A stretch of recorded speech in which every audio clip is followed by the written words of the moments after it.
Film शुरू होती है एक गांव को दिखाने से। हम एक घर में डैनी नाम की एक औरत को देखते हैं जो पूरे घर को ठीक कर रही थी। उसका हस्बैंड दिमाग का डॉक्टर है। उसके हस्बैंड का नाम टेड होता है। अब उनका ये नया घर एक ऐसी जगह पर था जहाँ नेटवर्क भी ठीक से नहीं आ रहा था। करें बात डैनी की, वो पिछले काफी दिनों से घर को ठीक करने का काम कर रही थी क्योंकि घर बहुत पुराना था। अब डैनी को घर में एक ऐसी जगह मिल जाती है जहाँ नेटवर्क आ रहा है, इसलिए वो टेड को कॉल करके उससे थोड़ी बातें कर लेती है क्योंकि उसका टाइम नहीं गुजर रहा था, वो बोर हो रही। अब किसी काम के सिलसिले में टेड को आज हॉस्पिटल ही रुकना पड़ता है, इसलिए घर में डैनी को अकेले ही रात गुजारनी पड़ी और दरवाजे के पास ही घर के अंदर वाली साइड पर टेंट लगा लेती है सोने की। रात काफी हो गई थी। कुछ देर बाद दरवाजे पर एक अनजान आदमी आया और वो दरवाजे की खिड़की से अंदर झांक रहा। वो डैनी से बात करता है। कहने लगा कि दरवाजा खोलो क्योंकि तुम्हारी जान को खतरा है, कोई तुम्हें मारना चाहता है, तुम्हारे घर में घुस आया है। अब डैनी को इस आदमी से ही डर लग रहा था, इसीलिए वो दरवाजा खोलने से मना कर देती है। जाहिर है इस तरह किसी भी अजनबी पर भरोसा करना बेवकूफी थी। ये नकली आंख वाला मरीज बड़े प्यार से डैनी से बात कर रहा था।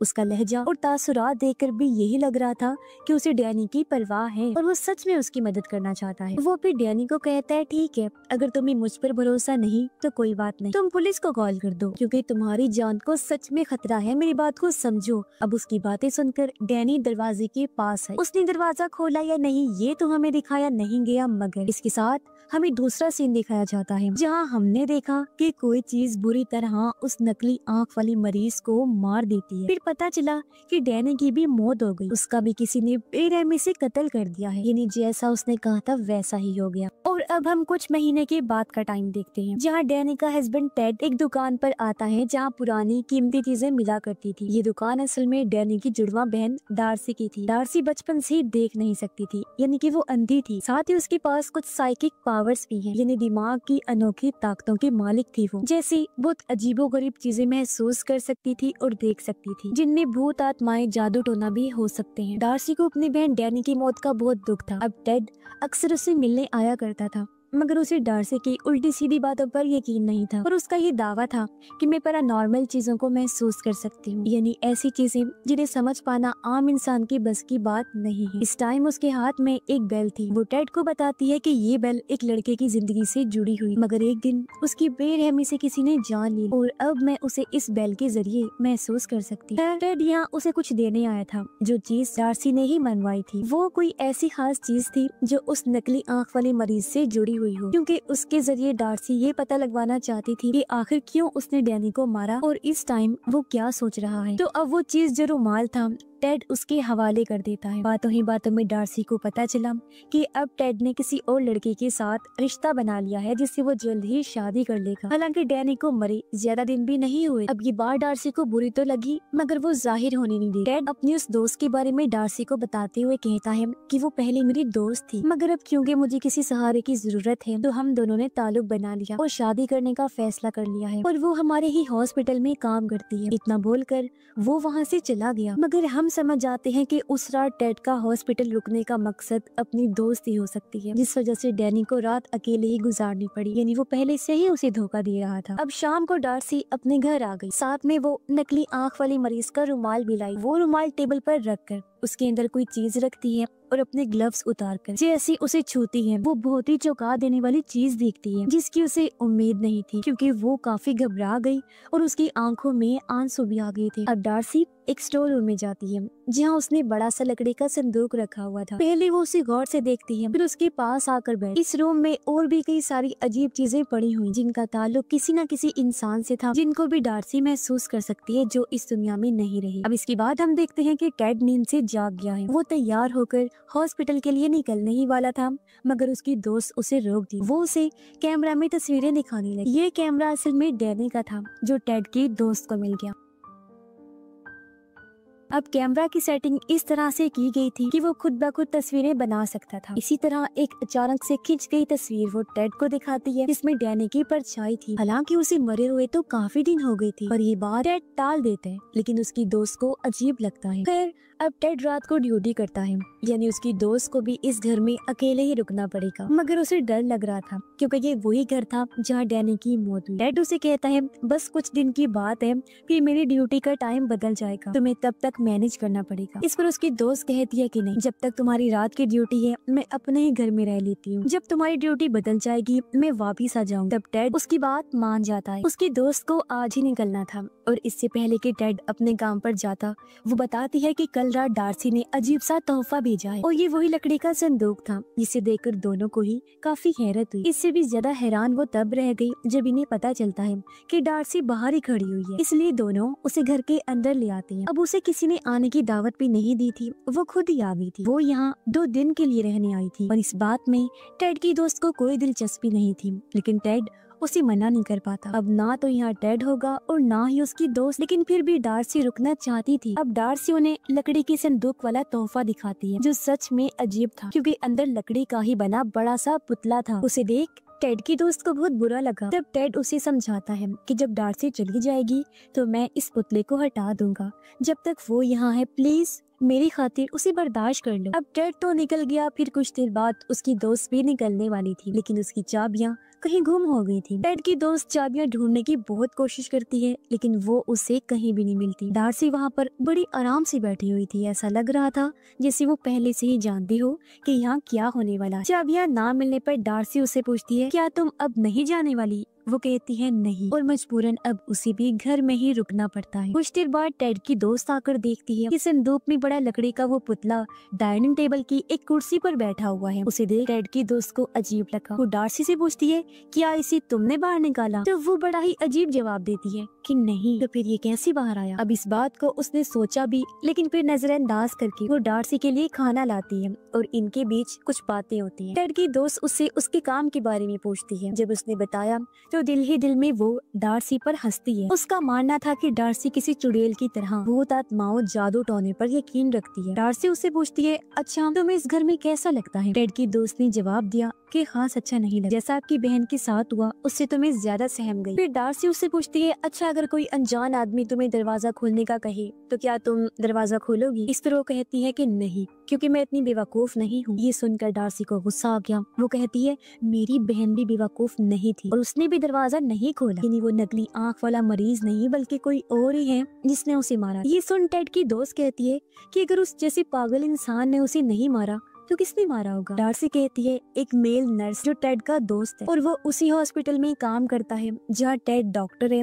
और वो नकली आंख वाला आदमी मरीज। ये सुन टेड की दोस्त को काफी अजीब लगता है। मगर अब हम उस रात का सीन देखते हैं जहाँ वो आदमी डैनी के दरवाजे पर आया था। यहाँ हमें पता चलता है कि सच में डैनी ने दरवाजा नहीं खोला था और नकली आंख वाला आदमी भी सच में उसकी मदद के लिए ही आया था, क्योंकि उस टाइम कोई घर में घुस आया था जैसा उसने कहा भी था। वो दरअसल एक मास्क पहना आदमी था जिसने डैनी को बेरहमी से मार दिया था। कुछ देर बाद टेड की दोस्त उसे कॉल करके बताती है कि ये डार्सी बहुत ही अजीब है, उल्टी सीधी बातें करती है। उसका दावा है कि डैनी को नकली आंख वाले आदमी ने नहीं बल्कि तुम्हारे हॉस्पिटल में काम कर रहे नर्स ने मारा है जो तुम्हारा साथी है, और मुझे उसके साथ बिल्कुल अच्छा महसूस नहीं हो रहा। मैं अपने घर भी नहीं जा पाई, गाड़ी की चाबियां गुम हो गई हैं और मुझे तो लगता है कि इसने ही चाबियां इधर उधर की हैं। टेड उसे शांत करता है और कहता है कि कमरे का दरवाजा बंद करके सो जा। वो अपने रूम में गई तो थी लेकिन उसे नींद नहीं आती। नीचे आकर उसने देखा कि डार्सी सोफे पर ही बैठी बैठी सो गई है और अब वो चुपके से लकड़ी की मूर्ति के पास उसे चेक करने जाती है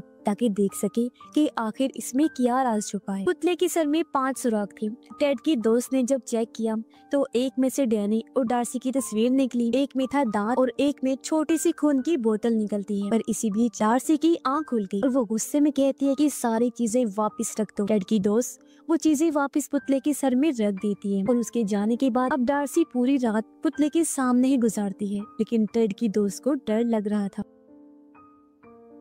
अब टाइम गुजारने के लिए वो डैनी के कैमरा में उसकी रिकॉर्ड की हुई वीडियो देखने लगती है, जहाँ डैनी के पीछे उसे एक डरावना चेहरा नजर आया, जिसे देख वो इतना डर गई कि उसके हाथ से कैमरा छूटकर नीचे गिर जाता है। तभी उसने देखा कि रूम के एक कोने में डैनी का भूत है जो उसे डरा देता है। इसी बीच उसे अपनी चाबियां भी मिल जाती हैं और वो गाड़ी लेकर यहाँ से निकल गई। अब हम हॉस्पिटल का सीन देखते हैं, जहाँ सच में टेड और डैनी के कातिल यानी उस नर्स के बीच दोस्ती थी। दोनों आपस में बात कर रही हो। अब घर आने के बाद टेड देखता है कि उसकी दोस्त यहाँ पर नहीं है और टेबल पर डार्सी उदास बैठी हुई है। जब टेड ने अपनी दोस्त के बारे में पूछा तो वो जवाब देती है कि वो तो भाग गई है। मैं चाहती थी कि वो तुम्हारा असली चेहरा देखे कि तुम कितने घटिया इंसान हो, लेकिन मेरी बहन के भूत ने उसे डराया और वो चलती बनी। मैं सच जानती हूँ कि तुम ही वो इंसान हो जिसने मेरी बहन को मरवाया है, क्योंकि तुम्हें अपनी दोस्त से प्यार हो गया था। तुम तो सिर्फ मेरी बहन की दौलत हथियाना चाहते थे, जो उस बेचारी ने पहले ही तुम्हारे नाम कर दी थी। मैं तो ये समझती रही कि किसी पागल इंसान ने उसे मारा है और मैंने उस नकली आंख वाली मरीज से बदला भी ले लिया, मगर वो तो सच में मेरी बहन की मदद ही करना चाहता था और उसके असल हथियारे तो तुम हो। और हाँ, मैं जानती हूँ कि अब तुम किसी को तो यहाँ भेजोगे ताकि वो मुझे मार सके, लेकिन बेहतर ये होगा कि तुम उस कातिल को ही भेजो, यानी कि नर्स को। सारी बातें सुनकर टेड कहता है, आखिर तुम ऐसा सोच भी कैसे सकती हो और ये सारी चीजें तुम्हारे दिमाग में आई कैसे? अगर तुम्हें मुझ पर ही शक है तो चलो उस डिटेक्टिव के पास चलते हैं जो डैनी के केस पर काम कर रहा है। लेकिन डार्सी को फिर भी उस पर यकीन नहीं होता। टेड कहता है, अच्छा ठीक है, ये लो, मैं अपना फोन इधर ही रख रहा हूँ और डिटेक्टिव के पास जा रहा हूँ। मैं उसे कहूँगा कि वो तुम्हें फोन करके बता दे, जो भी कॉल आई तुम उसे उठा लेना। इतना बोलकर वो चला जाता है। और अब हम माजी का वो सीन देखते हैं जहाँ टेड अपने उसी साथी कातिल नर्स के पास बैठा था, डैनी को मारने का प्लान बना रहा था। जी हाँ, डार्सी बिल्कुल सही थी। उसे अपनी दोस्त से प्यार हो गया था और डैनी की प्रॉपर्टी वो हासिल करना चाहता था। उसे बस पैसों से मतलब था। वो डैनी से प्यार व्यार नहीं करता था और उसके कहने पर ही नर्स ने डैनी को मारा, क्योंकि असली साइको तो वो था जिसे लोगों को मारने में मजा आता था। पर सवाल ये उठता है कि इस सब में नकली आंख वाले आदमी का क्या है? तो असल बात ये है कि भले ही वो दिमागी तौर पर ठीक नहीं था, लेकिन दिल से वो भला इंसान ही था। वो कोई कातिल नहीं था। उसने टेड और नर्स की बातें सुन ली थी, इसलिए उस रात वो डैनी को बचाने के मकसद से गया, लेकिन डैनी ने उसकी बात का यकीन नहीं किया और वो मारी गई। और क्योंकि शक उस आदमी पर था, इसलिए उसे डार्सी ने मार डाला। जब भी तो उसने कहा था कि मैंने उस आदमी से बदला लिया। इसके बाद हम देखते हैं कि टेड डार्सी को भी मारने का प्लान बना चुका है। उसने जाते जाते फर्श की एक टाइल निकाल दी ताकि जब वो फोन उठाने आए तो उस जगह से नीचे गिर जाए। उसने नर्स को भी ये काम दे दिया था कि अब तुम्हें डैनी की बहन डार्सी को भी मारना है। वो इस काम के लिए राजी हो गया और खुशी खुशी उसके घर के लिए निकल जाता है। अब टेड हॉस्पिटल के नंबर से घर के नंबर पर कॉल करता है और जैसे ही डार्सी फोन उठाने के लिए आगे बढ़ी, प्लान के मुताबिक वो नीचे गिर जाती है। नर्स जब वहाँ आया तो पहले उसकी नजर लकड़ी के पुतले पर गई और फिर डार्सी पर, जो बुरी तरह जख्मी हो गई थी। उसके सर पर गहरी चोट लगी थी